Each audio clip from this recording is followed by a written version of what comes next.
ವಾರ್ತಾ ಭಾರತಿ ಟಾಪ್ 20 ನ್ಯೂಸ್ಗೆ ಸ್ವಾಗತ. ಇವತ್ತಿನ ಪ್ರಮುಖ ಸುದ್ದಿಗಳ ಹೈಲೈಟ್ ನಿಮಗಾಗಿ ಇಲ್ಲಿವೆ.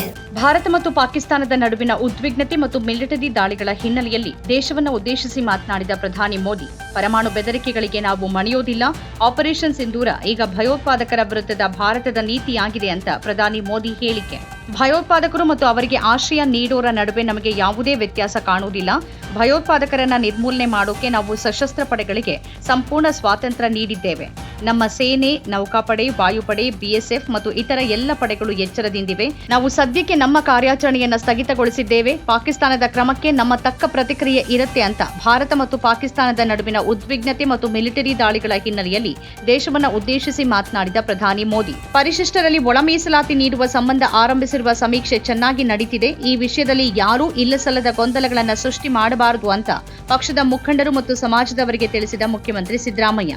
ಪಾಕಿಸ್ತಾನದ ಮೇಲೆ ನಡೆಸಿದ ಕಾರ್ಯಾಚರಣೆಯ ಕ್ರೆಡಿಟ್ ಸೇನೆಯವರಿಗೆ ಮಾತ್ರ ಸಲ್ಲಬೇಕು. ಯಾವ ಪಕ್ಷವೂ ಅದನ್ನು ಕ್ಲೇಮ್ ಮಾಡಬಾರದು ಎಂದ ಮುಖ್ಯಮಂತ್ರಿ ಸಿದ್ದರಾಮಯ್ಯ. ಯುದ್ಧ ವಿರಾಮ ಘೋಷಣೆಗೂ ಮುನ್ನ ಸರ್ವಪಕ್ಷಗಳ ಸಭೆ ಕರೆಯಬೇಕಿತ್ತು. ವಿಶೇಷ ಅಧಿವೇಶನ ಕರೆಯಬೇಕಿತ್ತು. ಸರ್ವಪಕ್ಷ ಸಭೆಯಲ್ಲಿ ಚರ್ಚೆ ಮಾಡಿ ನಿರ್ಧಾರ ಪ್ರಕಟ ಮಾಡಬಹುದಿತ್ತು ಅಂತ ಹೇಳಿಕೆ. ಬೃಹತ್ ಬೆಂಗಳೂರು ಮಹಾನಗರ ಪಾಲಿಕೆಯ ಬದಲಾಗಿ ಕೆಲವೇ ದಿನಗಳಲ್ಲಿ ಗ್ರೇಟರ್ ಬೆಂಗಳೂರು ಅಸ್ತಿತ್ವಕ್ಕೆ ಬರಲಿದೆ. ನಂತರ ಸ್ವಚ್ಛತಾ ಅಭಿಯಾನದ ಮೂಲಕ ನಗರದಲ್ಲಿ ಕಸ ವಿಲೇವಾರಿ ಮಾಡಿ ಸ್ವಚ್ಛ ಬೆಂಗಳೂರು ನಿರ್ಮಿಸಲಾಗುತ್ತೆ.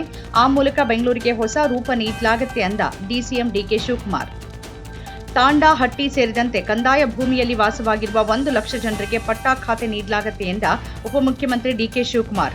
ರಾಮನಗರದಲ್ಲಿ ನಡೆದ ಯುವ ಕಾಂಗ್ರೆಸ್ ಪದಾಧಿಕಾರಿಗಳ ಪದಗ್ರಹಣ ಸಮಾರಂಭ ಯುವ ಪರ್ವ ಸಮಾವೇಶದಲ್ಲಿ ಹೇಳಿಕೆ. ಭಾರತ ಮತ್ತು ಪಾಕಿಸ್ತಾನ ನಡುವೆ ನಡೀತಾ ಇದ್ದ ಸೇನಾ ಕಾರ್ಯಾಚರಣೆ ನಿಲ್ಲಿಸಿದ ಕ್ರಮ ಸರಿಯಲ್ಲ. ಪ್ರಧಾನಿ ಮೋದಿಯವರು ಯುದ್ಧದ ವಿಚಾರದಲ್ಲಿ ಗಟ್ಟಿ ಮತ್ತು ಕಠಿಣ ನಿರ್ಧಾರ ಕೈಗೊಳ್ಳಬೇಕಿತ್ತು. ಯಾರ ಮಾತನ್ನೂ ಕೇಳದೆ ದಾಳಿ ಮುಂದುವರಿಸಿ ಪಾಕಿಸ್ತಾನವನ್ನ ನಾಶ ಮಾಡಬೇಕಿತ್ತು ಅಂತ ವಿಧಾನ ಪರಿಷತ್ ಸಭಾಪತಿ ಬಸವರಾಜ ಹೊರಟ್ಟಿ. ರಾಷ್ಟ್ರೀಯ ಭದ್ರತೆ, ರಾಷ್ಟ್ರ ರಕ್ಷಣೆ ವಿಚಾರದಲ್ಲಿ ಮೋದಿ ಸರ್ಕಾರ ದೃಢ ಹೆಜ್ಜೆಗಳನ್ನ ಇಟ್ಟಿದ್ದು, ನಮ್ಮ ಮೇಲೆ ದಾಳಿ ನಡೆಸಿದ ರಾಷ್ಟ್ರಕ್ಕೆ ನಮ್ಮ ಸೇನಾ ಪಡೆಗಳು ತಕ್ಕ ಪಾಠ ಕಲಿಸಿದೆ ಅಂತ ಕೇಂದ್ರ ಸಚಿವ ಎಚ್.ಡಿ. ಕುಮಾರಸ್ವಾಮಿ ಹೇಳಿಕೆ.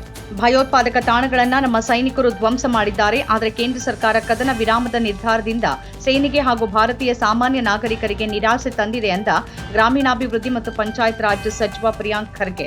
ದೇವರ ಪೂಜೆಗೆ ಅಂತ ದೇವಾಲಯದ ಒಳ ಪ್ರವೇಶಿಸಿದ ದಲಿತ ಯುವಕನನ್ನ ಸವರ್ಣೀಯರ ಗುಂಪೊಂದು ದೇವಾಲಯದ ಹೊರಗೆ ಕಳಿಸಿ ನಿಮ್ಮ ಜಾತಿಯವರು ದೇವಾಲಯದ ಒಳ ಬರಬಾರದು ಅಂತ ಜಾತಿ ನಿಂದನೆ ಮಾಡಿರುವ ಆರೋಪ ತುಮಕೂರು ಜಿಲ್ಲೆಯ ಮಧುಗಿರಿ ತಾಲೂಕಿನ ದೊಡ್ಡೇರಿ ಹೋಬಳಿ ಕವಣದಾಲ ಗ್ರಾಮದಲ್ಲಿ ನಡೆದಿದೆ. ಪರಿಶಿಷ್ಟ ಜಾತಿಯಲ್ಲಿನ ವಿವಿಧ ಸಮುದಾಯ ಶೈಕ್ಷಣಿಕವಾಗಿ ಹಿಂದುಳಿದಿರುವ ಕಾರಣ ಜಾತಿ ಗಣತಿಯಲ್ಲಿನ ಪ್ರಶ್ನಾವಳಿಗಳಿಗೆ ಮಾಹಿತಿ ನೀಡೋಕೆ ಪರದಾಡುವಂತಾಗಿದೆ. ಹಾಗಾಗಿ ಪ್ರಶ್ನೆಗಳನ್ನು ಸರಳೀಕರಿಸುವ ಅಗತ್ಯವಿದೆ. ರಾಜ್ಯ ಸರ್ಕಾರ ಈ ಕುರಿತಂತೆ ಗಮನ ಹರಿಸಬೇಕಿದೆ ಅಂತ ಸಲಹೆ ನೀಡಿದ ಬಿಜೆಪಿ. ಸೋಮವಾರ ನೆರವೇರಿದ ಗಡಿಯಾಚೆಗಿಂದ ಪಾಕಿಸ್ತಾನ ನಡೆಸಿದ ಶೆಲ್ ದಾಳಿಯಲ್ಲಿ ಮೃತಪಟ್ಟಿದ್ದ ಗಡಿ ಭದ್ರತಾ ಪಡೆಯ ಸಬ್ ಇನ್ಸ್ಪೆಕ್ಟರ್ ಮೊಹಮ್ಮದ್ ಇಮ್ತಿಯಾಜ್ರ ಅಂತ್ಯಕ್ರಿಯೆ. ಬೇರ್ಯಾವ ಪುತ್ರನೂ ತನ್ನ ತಂದೆಯನ್ನ ಈ ರೀತಿ ಕಳ್ಕೊಂಡ ನೋವನ್ನ ಅನುಭವಿಸದೇ ಇರುವಂತೆ ಸರ್ಕಾರ ಈ ದಾಳಿಗೆ ಶಕ್ತಿಶಾಲಿ ಪ್ರತ್ಯುತ್ತರ ನೀಡಬೇಕು ಅಂತ ಆಗ್ರಹಿಸಿದ ಹುತಾತ್ಮ ಬಿಎಸ್ಎಫ್ ಅಧಿಕಾರಿ ಮೊಹಮ್ಮದ್ ಇಮ್ತಿಯಾಜ್ರ ಪುತ್ರ. ಕಾಶ್ಮೀರ ವಿಷಯದಲ್ಲಿ ಏನಾದರೂ ಮೂರನೆಯವರ ಮಧ್ಯಸ್ಥಿಕೆಗೆ ಬಾಗಿಲು ತೆರೆದಿದೆಯಾ ಅನ್ನೋದನ್ನು ಸ್ಪಷ್ಟಪಡಿಸಬೇಕು ಅಂತ ಕೇಂದ್ರ ಸರ್ಕಾರವನ್ನು ಆಗ್ರಹಿಸಿರುವ ಕಾಂಗ್ರೆಸ್, ಇಂತಹ ನಿಲುವಿನಿಂದ ಶಿಮ್ಲಾ ಒಪ್ಪಂದದ ಗಂಭೀರ ಉಲ್ಲಂಘನೆ ಆಗಲಿದೆ ಅಂತ ಎಚ್ಚರಿಕೆ. ವಿದೇಶಾಂಗ ನೀತಿಯಲ್ಲೇನಾದರೂ ಮಾರ್ಪಾಡಾಗಿದೆಯಾ ಅನ್ನೋದನ್ನು ತಿಳಿಯೋಕೆ ನಮ್ಮ ಪಕ್ಷ ಬಯಸತ್ತೆ.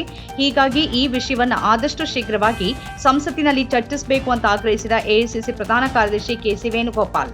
ಭಾರತದ ಹೋರಾಟ ಪಾಕಿಸ್ತಾನದಲ್ಲಿರುವ ಭಯೋತ್ಪಾದಕರು ಮತ್ತು ಭಯೋತ್ಪಾದಕರ ನೆಲೆಗಳ ಮೇಲಾಗಿದೆಯೇ ಹೊರತು ಸೈನ್ಯದ ವಿರುದ್ಧವಲ್ಲ. ಆದರೆ ಪಾಕಿಸ್ತಾನಿ ಸೇನೆ ಮಧ್ಯ ಪ್ರವೇಶಿಸಿತು ಅಂತ ಏರ್ ಮಾರ್ಷಲ್ ಎ.ಕೆ. ಭಾರತಿ ಹೇಳಿಕೆ. ಕದನ ವಿರಾಮದ ಮಧ್ಯೆನೂ ಭಾರತೀಯ ಸೇನೆ ಯುದ್ಧ ಸನ್ನದ್ಧ ಸ್ಥಿತಿಯಲ್ಲಿದೆ. ಯಾವುದೇ ಸಂದರ್ಭ ಎದುರಾದರೂ ಅದನ್ನು ಎದುರಿಸೋಕೆ ಸೇನೆ ಸರ್ವಸನ್ನದ್ಧವಾಗಿದೆ ಎಂದ ಭಾರತದ ವಿರುದ್ಧ ವಾಯುದಾಳಿ ಮಾಡುವ ಪಾಕಿಸ್ತಾನದ ಯತ್ನವನ್ನ ನಮ್ಮ ರಕ್ಷಣಾ ವ್ಯವಸ್ಥೆ ಸಮರ್ಥವಾಗಿ ನಿಭಾಯಿಸಿದೆ. ಅದರಲ್ಲೂ ಸ್ವದೇಶಿ ನಿರ್ಮಿತ ಆಕಾಶ್ನಂತಹ ರಕ್ಷಣಾ ವ್ಯವಸ್ಥೆಗಳು ಅದ್ಭುತ ಯಶಸ್ಸು ತಂದುಕೊಟ್ಟಿವೆ ಅಂತ ಏರ್ ಮಾರ್ಷಲ್ ಎ.ಕೆ. ಭಾರತಿ ಹೇಳಿಕೆ. ಯುದ್ಧ ಅಂದ್ರೆ ಪ್ರಣಯವಲ್ಲ, ಅದು ನಿಮ್ಮ ಬಾಲಿವುಡ್ ಸಿನಿಮಾನೂ ಅಲ್ಲ. ಅದು ಅತ್ಯಂತ ಗಂಭೀರವಾದದ್ದು. ಯುದ್ಧ ಅಥವಾ ಗಲಭೆ ನಮ್ಮ ಕಟ್ಟ ಕಡೆ ಆಯ್ಕೆಯಾಗಿರಬೇಕು. ಹಾಗಾಗಿನೇ ಪ್ರಧಾನಿ ನರೇಂದ್ರ ಮೋದಿ ಅವರು ಇದು ಯುದ್ಧದ ಕಾಲವಲ್ಲ ಅಂತ ಹೇಳಿರೋದು. ಆದಾಗ್ಯೂ ಅವಿವೇಕಿಗಳು ಯುದ್ಧವನ್ನ ಹೇರಿದರೂ ನಾವು ಹಾತೊರಿಬಾರದು ಅಂತ ಸೇನಾಪಡೆಯ ನಿವೃತ್ತ ಮೇಜರ್ ಜನರಲ್ ಮನೋಜ್ ಮುಕುಂದ್ ನರವಣೆ ಹೇಳಿಕೆ. ನಿವೃತ್ತಿಯ ನಂತರ ಯಾವುದೇ ಹುದ್ದೆಯನ್ನು ತಾನು ತಿರಸ್ಕರಿಸೋದಾಗಿ ಇನ್ನೆರಡು ದಿನಗಳಲ್ಲಿ ಭಾರತದ ಮುಖ್ಯ ನ್ಯಾಯಾಧೀಶರಾಗಿ ಅಧಿಕಾರ ಸ್ವೀಕರಿಸಲಿರುವ ನ್ಯಾಯಮೂರ್ತಿ ಬಿಆರ್ ಗವಾಯಿ ಹೇಳಿಕೆ. ನಂದನ್ಕೋಟ್ ಸಾಮೂಹಿಕ ಹತ್ಯೆ ಪ್ರಕರಣದಲ್ಲಿ ಕ್ಯಾಡೆನ್ ಜಿನ್ಸನ್ ರಾಜನನ್ನ ದೋಷಿ ಅಂತ ತೀರ್ಪು ನೀಡಿದ ತಿರುವನಂತಪುರದ 6ನೇ ಹೆಚ್ಚುವರಿ ಸೆಷನ್ಸ್ ನ್ಯಾಯಾಲಯ. ಪ್ರಕರಣದಲ್ಲಿ ಶಿಕ್ಷೆಯ ಪ್ರಮಾಣವನ್ನು ಮಂಗಳವಾರ ಪ್ರಕಟಿಸಲಾಗುತ್ತೆ ಅಂತ ಹೇಳಿದ ನ್ಯಾಯಾಲಯ, ಏಪ್ರಿಲ್ 2017ರಲ್ಲಿ ನಂದನ್ಕೋಟ್ ಸಾಮೂಹಿಕ ಹತ್ಯೆ ಪ್ರಕರಣ ಕೇರಳದಲ್ಲಿ ಭಾರೀ ಸಂಚಲನ ಮೂಡಿಸಿತ್ತು. ರಾಜ ತನ್ನ ತಂದೆ, ತಾಯಿ, ಸಹೋದರಿ ಸೇರಿದಂತೆ 4ರನ್ನ ಕೊಲೆ ಮಾಡಿದ್ದ. ಹೈದರಾಬಾದ್ನ ಶಂಷಾಬಾದ್ನಲ್ಲಿರುವ ಕರಾಚಿ ಬೇಕರಿಯ ಮೇಲೆ ದಾಳಿ ನಡೆಸಿದ ಆರೋಪದ ಮೇಲೆ ಕನಿಷ್ಠ 10 ಮಂದಿ ಬಿಜೆಪಿ ಬೆಂಬಲಿಗರ ವಿರುದ್ಧ ಪ್ರಕರಣ ದಾಖಲು. ಕರಾಚಿ ಹೆಸರು ವಿರೋಧಿಸಿ ಬೇಕರಿ ಮೇಲೆ ದಾಳಿ ನಡೆಸಿದ್ದ ಬಿಜೆಪಿ ಕಾರ್ಯಕರ್ತರು. ಭಾರತ ಮತ್ತು ಪಾಕಿಸ್ತಾನ ರಾಷ್ಟ್ರಗಳ ನಡುವೆ ಉದ್ವಿಗ್ನ ಪರಿಸ್ಥಿತಿ ತಿಳಿಯಾದ ಹಿನ್ನೆಲೆಯಲ್ಲಿ 32 ವಿಮಾನ ನಿಲ್ದಾಣಗಳ ಕಾರ್ಯಾಚರಣೆ ಸೋಮವಾರದಿಂದ ಪುನರಾರಂಭಗೊಂಡಿದೆ ಎಂದ ಅಧಿಕಾರಿಗಳು, ಉಭಯ ರಾಷ್ಟ್ರಗಳು 2 ದಿನಗಳ ಹಿಂದೆಯಷ್ಟೇ ಕದನ ವಿರಾಮ ಘೋಷಿಸಿದ ಹಿನ್ನೆಲೆ ವಿಮಾನ ಹಾರಾಟಗಳಲ್ಲಿ ಉಂಟಾಗಿದ್ದ ವ್ಯತ್ಯಯ ಯಥಾಸ್ಥಿತಿಗೆ